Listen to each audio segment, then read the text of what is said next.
We've now entered day 39 of the government shutdown, and for the first time since it started, the Senate will now work through the weekend in an attempt to reach a deal to reopen the government. As CBS News' Kristen Benavides reports, the stalemate is having an impact on air travel and for those who rely on food assistance.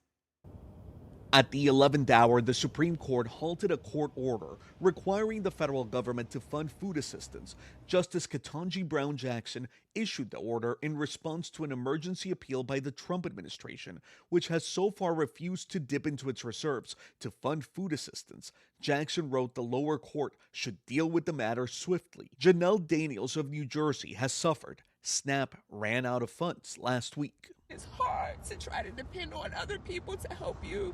I'm such a very independent, I try to help anybody else in need the best way I can, and it's very hard for me to ask for help. It comes as air travel has been snarled by the shutdown.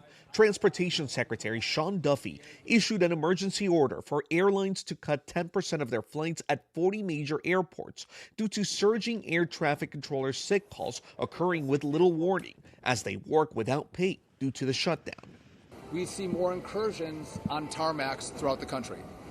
And we have more complaints from pilots about stress from air traffic controllers and more complaints about the lack of responsiveness from controllers. This is a reasonable offer. On Friday, Democrats said they'd be willing to reopen the government if Republicans agreed to extend for another year tax credits for the Affordable Care Act. The Democrats have gone, they're crazy. But Republicans are holding firm that the government should reopen before any negotiations take place. Christian Benavides, CBS News. And President Trump is urging Senate Republicans to end the filibuster to allow government spending to pass without any Democratic votes, but it's still unclear that there's enough Republican support to eliminate the 60-vote requirement.